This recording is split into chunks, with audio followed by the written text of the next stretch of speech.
चलिए, good morning friends.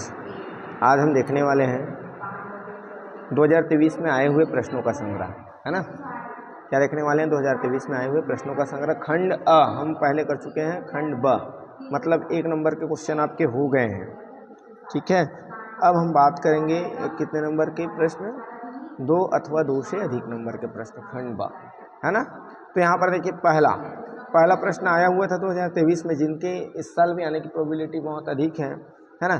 एक carbon प्रतिरोधक में क्रमशः लाल, हरा और नारंगी बैंड अंकित है, ठीक है।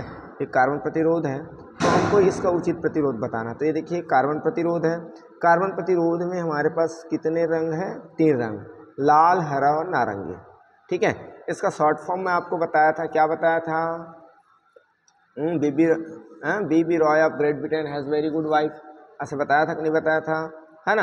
तो यहाँ पर देखिए उसके अकॉर्डिंग ये जो फर्स्ट 2 रंग होंगे उसमें हमको क्या यूज़ करने हैं? सार्थक अंक, है ना। तो यहाँ पर देखिए पहला क्या है? लाल है ना। पहला क्या है आपके पास? लाल। तो लाल के लिए सार्थक अंक क्या होता है? देखिए आपका 2 होता है, ठीक है। यहाँ पर ऐसा बता देता हूँ मैं कॉपी में। तो ये देखिए, तो ये क्या हो जाएगा आपके पास? ये आपका, ठीक है, ये बैंड हो जाएंगे। बैंड में पहला क्या है? लाल है। दूसरा क्या है? हरा। लाल, हरा, है ना। और उनके बाद ये जो तीसरा रंग है, तीसरा रंग क्या है आपका? नारंगी है ना। प्रश्न में यही दिया हुआ है। अब इसमें होने चाहिए 4 रंग, चौथा रंग है नहीं, है ना। चौथा रंग है क्या? नहीं है। तो यहाँ पर पहले 2 रंगों के लिए हम किसका प्रयोग करेंगे? सार्थक अंक का, ठीक है। तो ये सार्थक अंक क्या हो जाएगा? देखिए Bibi Roy of has Britain very good wife, है ना। तो यहाँ पर देखिए बीबी रॉय 0 से स्टार्ट होता है, बीबी रॉय मतलब ये लाल, रेड रॉय, है ना। तो यहाँ पर क्या हो जाएगा? देखिए लाल का 2 हो जाएगा, हरा का 5 सार्थक अंक, और नारंगी देखिए तीसरे में है, इसलिए इसका हम क्या करेंगे? देखिए गुणांक लिखेंगे, है ना। क्या लिखेंगे? गुणांक। तो क्या हो जाएगा? 10 की घात 3। अब देखिए आपके पास लास्ट में क्या होता है? गोल्डन सिल्वर नॉन कलर होता है कि नहीं होता है। तो यहाँ पर चौथा रंग है ही नहीं, तो नॉन कलर कोई रंग नहीं है, तो हम क्या करेंगे? कोई रंग नहीं, है ना। चौथा हम क्या करेंगे? कोई रंग नहीं, ऐसे यूज़ करेंगे। तो गोल्डन सिल्वर नॉन कलर के लिए क्या होता है? गोल्डन के लिए प्लस माइनस 5%, है ना। सिल्वर के लिए प्लस माइनस 10% और उसके बाद 20%। तो कोई रंग नहीं, तो यहाँ पर हो जाएगा 20%, ठीक है। तो इसको हम कैसे लिखेंगे भाई? ये तो आपका क्या हो जाएगा? 2 5 हो जाएगा आपका कार्बन प्रतिरोध का मान। अब इसके बाद 10 की घात 3 है, मतलब यहाँ पर 3 0 लगाएंगे, है ना। और यहाँ पर हो जाएगा ओम प्लस माइनस 20%। तो यहाँ पर देखिए ये जो कार्बन प्रतिरोध है इसके मान कितने हो गए? यहाँ पर भी मैं बना करके रखा हूँ, ये देखिए, है ना, ठीक है। अतः कार्बन प्रतिरोध का मान कितना हो गया? आपको ऐसे लिखना है 25,000 ओम प्लस माइनस 20%, ठीक है। इसके बाद देखिए आपके पास पोलेराइड, ठीक है। पोलेराइड क्या है? देखिए पोलेराइड क्या है, इसके 2 उपयोग लिखिए, है ना। तो पोलेराइड क्या? देखिए समतल ध्रुवित प्रकाश उत्पन्न करने के, है ना, करने वाली सरल व सस्ती युक्ति को पोलेराइड कहते हैं, ठीक है। समतल ध्रुवित प्रकाश उत्पन्न करने वाली सरल व सस्ती युक्ति को क्या कहते हैं? पोलेराइड कहते हैं, है ना। तो यहाँ पर देखिए समतल ध्रुवित प्रकाश, जैसे यहाँ पर हम फॉर एग्जाम्पल लेकर चलें तो कभी कभी पूछा जाता है, हम गॉगल्स लगाते हैं, है ना, चश्मा लगाते हैं, तो वो चश्मा कैसे होता है? वक्री होता है। अच्छा, थोड़ा सा क्या होता है? चश्मा लगाते हैं तो चश्मे का आकार थोड़ा सा से मुड़ा हुआ होता है ना। ऐसे देखिए मोटर कार की विंड स्क्रीन, है ना, उसका खिड़की सामने का वो भी थोड़ा झुका हुआ होता है, और आपका हेडलाइट भी थोड़ा सा से वक्राकार होता है ना। ऐसे क्यों होता है? ठीक है, सर पिछले क्लास में बता दिया हूँ, ऐसे मुझे लग रहा है, बता दिया हूँ क्या? अच्छा, चलिए कोई बात नहीं, ये रिपीट हो रहा है तो अच्छी बात हो जाएगा आपके लिए, है ना। तो यहाँ पर ऐसे हैं कि जो विंड स्क्रीन जो होता है, विंड स्क्रीन में कभी कभी एक्सीडेंट हो जाता है, तो आप देखे होंगे, है ना, इसके कांच जो है पूरी तरह से नीचे नहीं गिरते, उसी में क्या होता है? ऐसे लटके हुए रहते हैं। इसमें होता क्या है देखिए, है ना, एक प्लेट जो होता है उसमें क्या किया जाता है? पोलेराइड युक्ति को क्या किया जाता है? पोलेराइड युक्ति, है ना, पोलेराइड उपकरण या युक्ति से इसको क्या कर दिया जाता है? देखिए एक प्लेट के ऊपर हम क्या करते हैं? एक, है ना, झिल्ली लेते हैं और झिल्ली के बाद फिर कांच को चिपका देते हैं, ठीक है। और ऐसे हम चिपका करके क्या बनाते हैं, पोलेराइड बनाते हैं। और ऐसे बनाने से होता क्या है, जैसे यहाँ पर उपयोग देखोगे तो आप समझ जाओगे, है ना, प्रकाश का चकाचौंध दूर करने के लिए, है ना। ऐसे हम क्यों करते हैं, प्रकाश की चकाचौंध को दूर करने के लिए करते हैं, ठीक है। अब प्रकाश का चकाचौंध दूर कैसे हो जाएगा, देखिए हमारे पास जो प्रकाश है वो दो तरह से आता है। ये देखिए, एक ऐसे बिंदु की, है ना, ऐसे हम कर सकते हैं, और दूसरा ऐसे, ठीक है। और ये प्रकाश जैसे सपोज हमको लेना था इधर राइट साइड, बट यहाँ पर पोलराइड बना दिया तो इधर, है ना। अब यहाँ पर देखिए प्रकाश जो है दो तरह से आ रहा है ना, दो तरह से इंसिडेंस हो रहा है। अब यहाँ पर देखिए प्रकाश को हमको क्या करना है, पोलेराइड में से गुजारना है। तो पोलेराइड में से केवल वही प्रकाश आर पार हो जाते हैं जो इनके अक्ष के क्या होते हैं, समांतर होते हैं। तो यहाँ पर देखिए सपोज ये अक्ष के समांतर है, मान लें, है ना।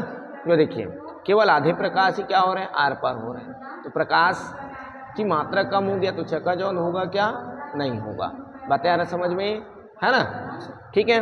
और सपोज यहाँ पर डॉट वाला प्रकाश क्या होता, डॉट वाला प्रकाश अक्ष के समांतर होता तो वो, है ना, वो ही आगे बढ़ पाता, ठीक है। ये तीर वाला बढ़ पाता क्या, नहीं बढ़ पाता।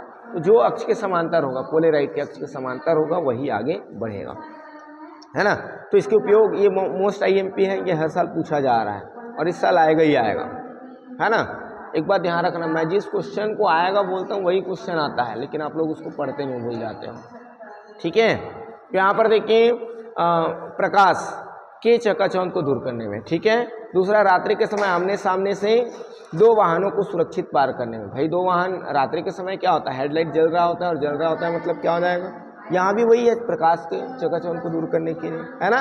पोलेराइड कैमरा और फोटोग्राफी में धातुओं के प्रकाशीय गुणों के अध्ययन में, ठीक है। अब हम आ जाते हैं नेक्स्ट हमारे पास क्या, देखिए निम्न परिपथ में A और B के बीच तुल्य धारिता ज्ञात कीजिए, है ना। यही प्रश्न आने वाले हैं। तो देखिए A और B के बीच, तो ये आपका A है और ये आपका क्या है B है। तो क्या हो जाएगा यहाँ पर, भाई यहाँ पर ये आपका हम बना लिए A और बना लिए B, ठीक है। तो A और B के बीच में क्या है आपके पास, एक संधारित्र जुड़ा हुआ है, एक ही जुड़ा हुआ है, और इधर कितने जुड़े हुए हैं भाई, 3 जुड़े हुए हैं।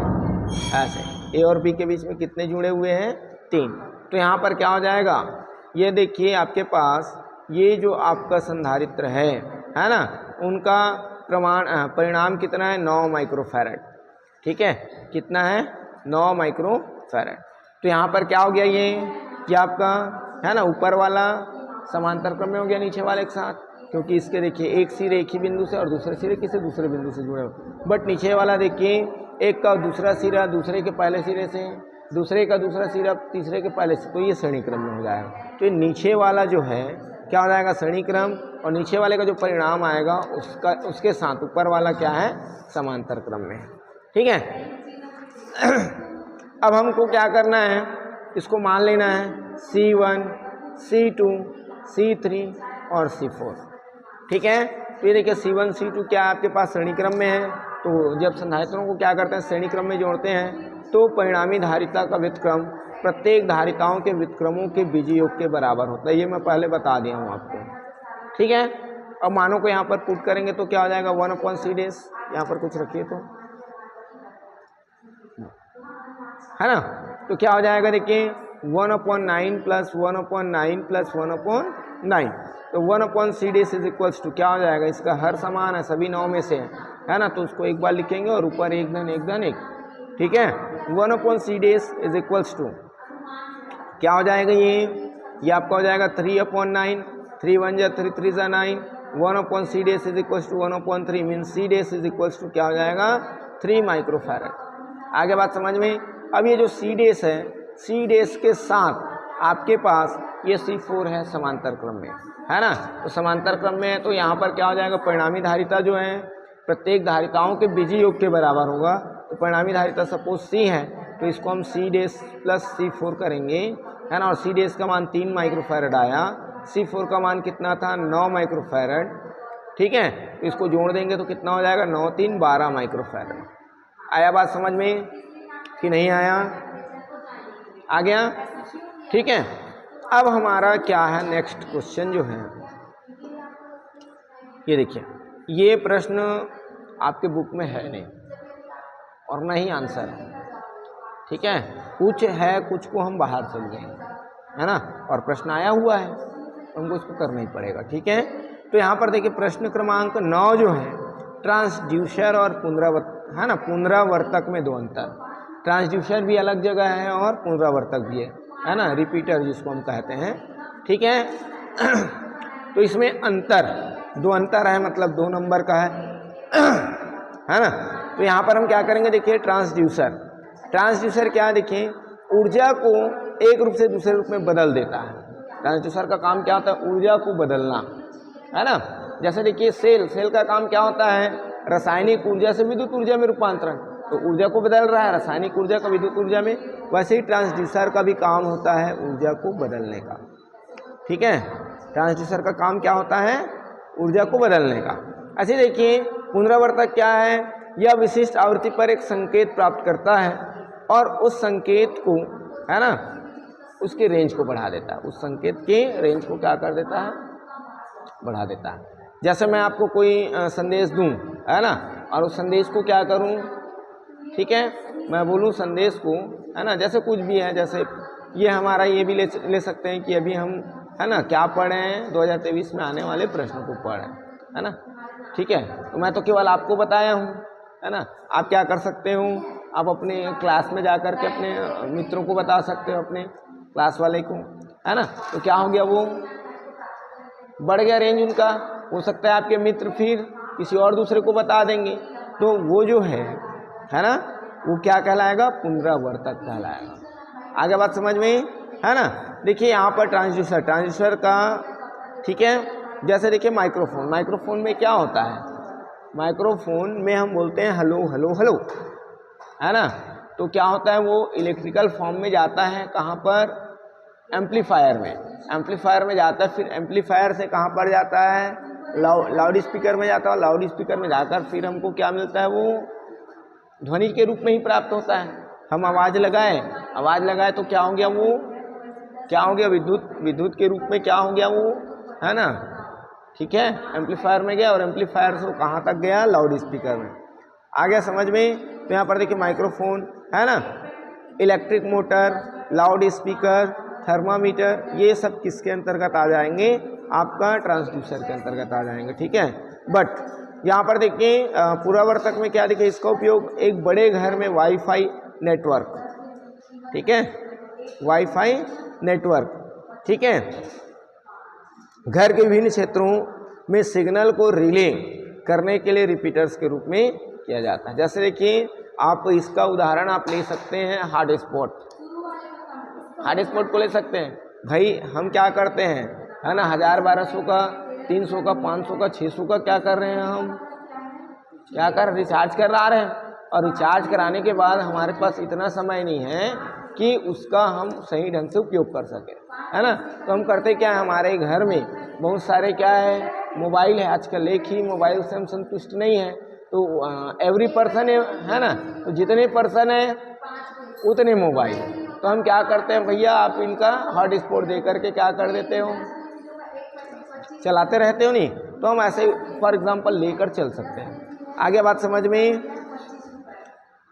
आ गया बेटा, आप लोग संधि का कंप्लीट कर लिए क्या,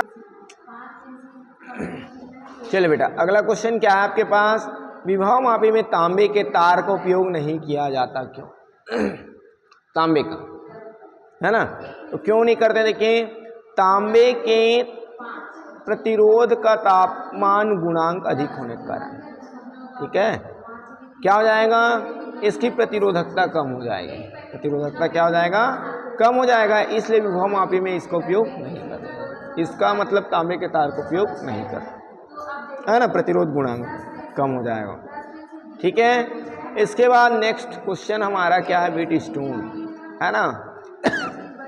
प्रश्न आपका क्या, देखिए व्हीट स्टोन सेतु का सिद्धांत P/Q बराबर R/S व्युत्पन्न कीजिए।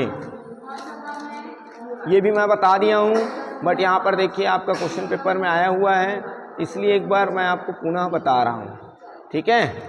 एक बार पुनः मैं आपको रिपीट करवा रहा हूँ, ठीक है ना।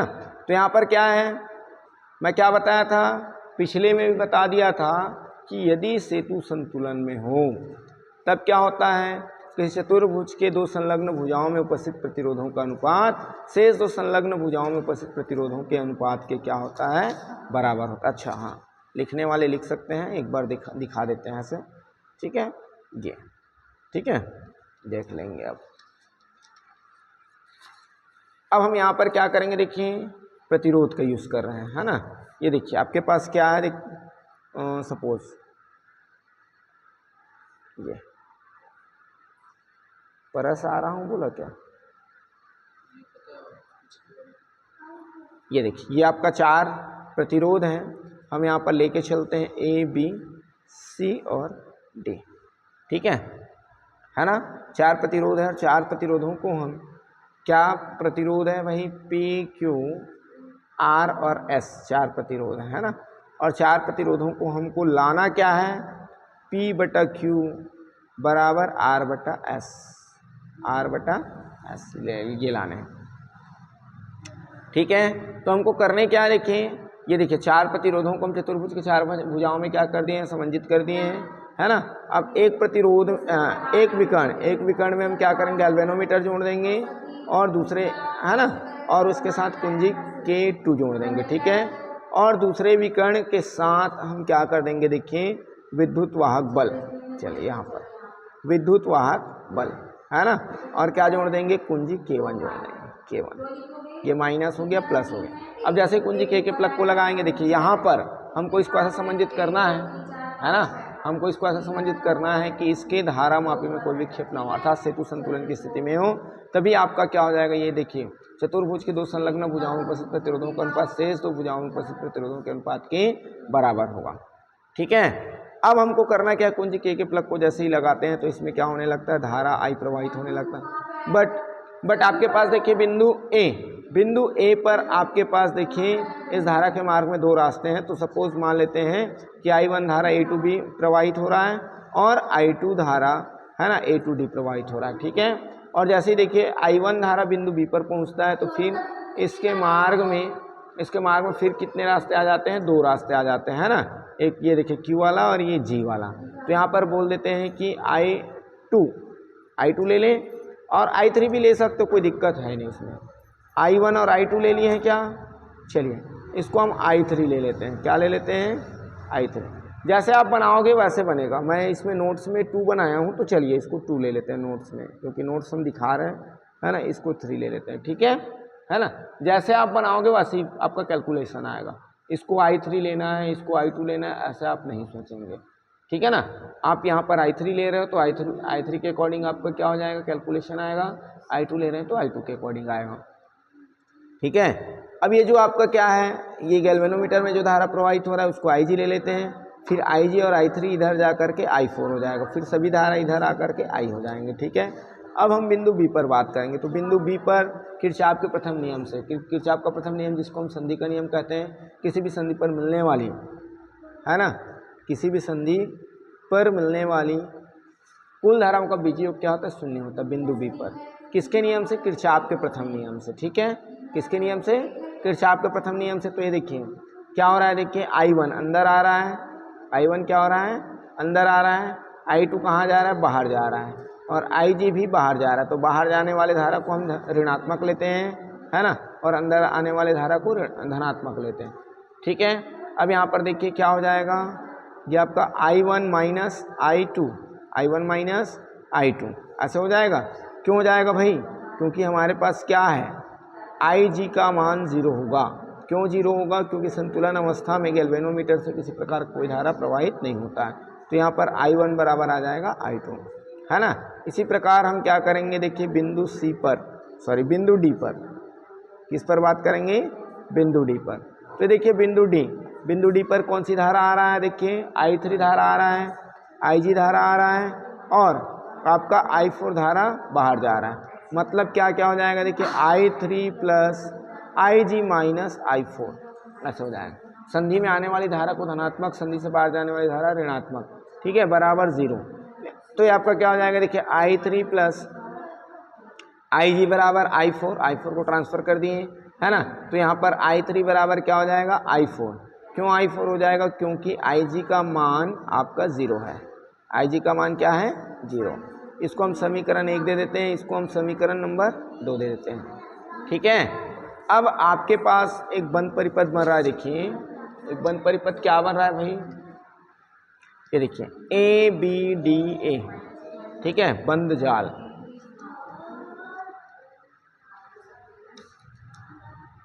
बंद जाल ABDA में, ठीक है। ABDA में क्या हो जाएगा बेटा आपका, क्या हो जाएगा, अब किरचॉफ का द्वितीय नियम लगाएंगे, है ना।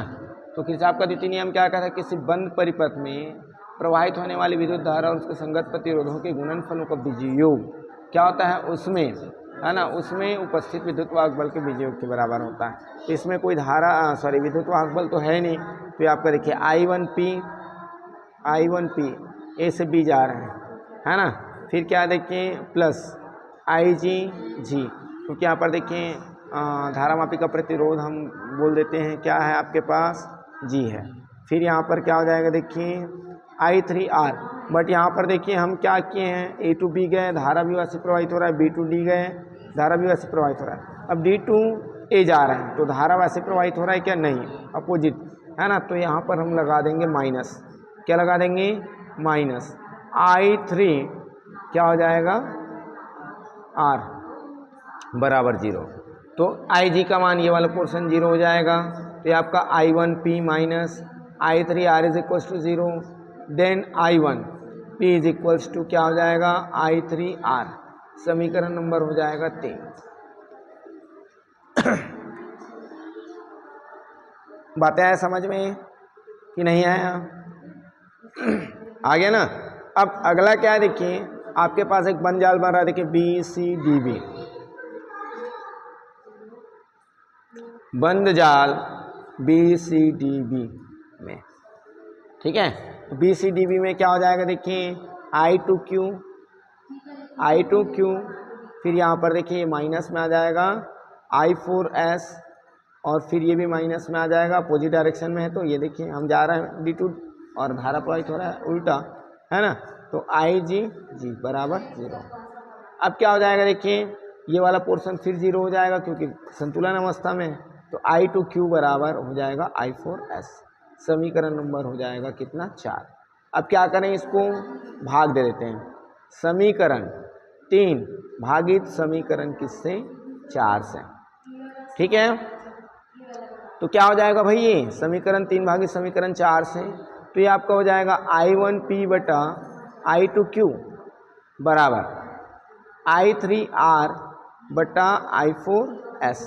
अब देखिए समीकरण 1 में आपके पास क्या है, I1 बराबर I2 है, और थोड़ा सा नीचे देखिए समीकरण 2 में I3 बराबर I4 है, मतलब ये दोनों आपस में बराबर है और ये दोनों भी आपस में बराबर है। मतलब इसको हम I1P और I1Q, और इसको हम क्या कर सकते हैं,